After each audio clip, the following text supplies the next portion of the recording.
Hello everyone, welcome to my YouTube channel. तो guys, जो भी मेरा वीडियो देखते हैं, मुझे सब्सक्राइब करते हैं, तो आई एम वेरी थैंक्सफुल। तो गाइस, जो पिता होते हैं ना, वो बच्चों के लिए कितनी मेहनत करते हैं, उनको पढ़ाने और उनके मनपसंद कपड़ों और उनकी अच्छी लाइफ के लिए कितना कुछ करते हैं, लेकिन ना वो कभी जाहिर होने नहीं देते हैं। और ग्रंथों, पुराणों में, परंपराओं में, आदर्शों और आज के युग में एक पिता के त्याग और पिता के धर्म और मेहनत का आकलन भावनात्मक, हृदय स्पर्शी और पितृत्व को छूने वाला बिल्कुल भी नहीं है। जबकि एक बच्चे की परवरिश में जितना रोल एक जिम्मेदार माँ का होता है, उतना ही रोल एक पिता का भी होता है। और हमारे परिवारों में बचपन से ही लड़कों को स्ट्रॉन्ग बनाने की ट्रेनिंग दी जाती है। एक 5 साल का बच्चा रो रहा हो तो उससे कहा जाता है कि लड़का होकर के तुम रोते हो। बचपन से ही उसकी भावनाओं को दबाया जाने लगता है और उससे कहा जाता है तुम पढ़ोगे लिखोगे नहीं, तुम नौकरी कैसे करोगे और तुम्हें फिर लड़की कौन देगा। इस तरह बचपन से ही लड़कों को एकदम डोमिनेट करके रखा जाता है, उनकी भावनाओं को कुचल दिया जाता है। और जब एक लड़का वयस्क हो जाता है, उसका विवाह हो जाता है, तो वह अपनी पत्नी के समक्ष अपने दुख तकलीफ व्यक्त नहीं कर पाता है और अपनी पत्नी की भावनाओं को समझता है और अपने परिवार की खुशियों के लिए रात दिन मेहनत करता है, लेकिन कभी भी अपने त्याग को जाहिर नहीं करता है।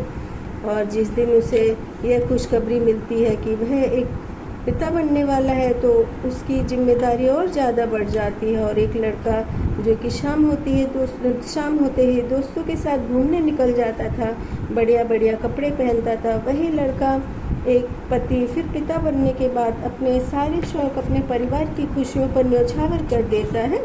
और शादी के बाद भी अपने माता पिता, भाई बहनों की उस पर पूरी जिम्मेदारी होती है। जिम्मेदारी का मतलब मनी बैंक से है। यदि उसके पास पैसे हैं तो उसके भाई बहन, माता पिता, यहाँ तक कि पत्नी और बच्चे भी रोज़ नई नई फरमाइशें करते हैं। लेकिन यदि वह नौकरी नहीं करता, उसके पास पैसे नहीं है, तो सारे रिश्ते नातों पर धूल चढ़ने लगती है। और एक पिता होना, उसकी जिम्मेदारी निभाना बहुत ही मुश्किल का कार्य होता है।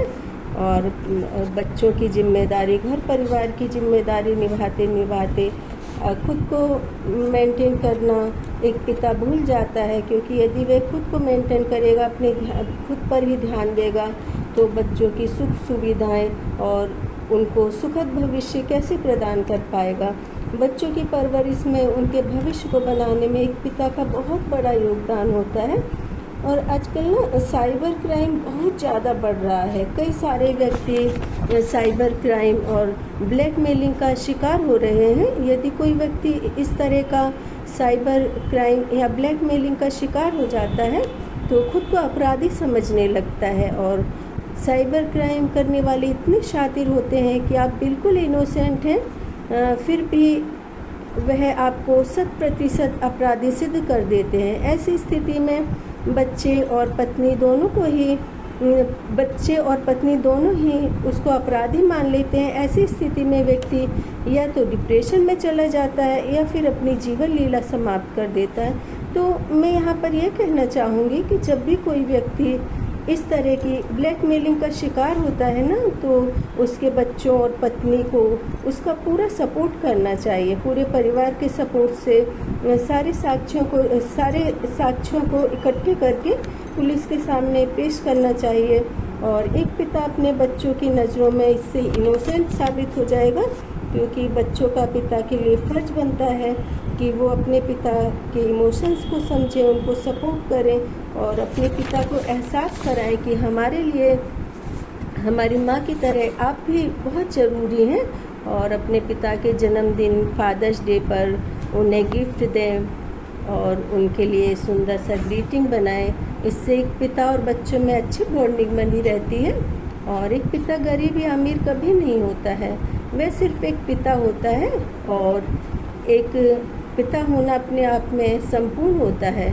और अपने पिता के कार्य को कभी भी छोटा या बड़ा नहीं समझना चाहिए, क्योंकि बच्चे आपके पिता आपकी परवरिश के लिए कितना मेहनत करते हैं। ना वो बारिश देखते हैं, ना गर्मी देखते, ना सर्दी देखते हैं, और हमेशा अपने परिवार की ढाल बन कर के रहते हैं। तो गाइस, मेरे ऑडियो को सुने और मुझे सब्सक्राइब करें।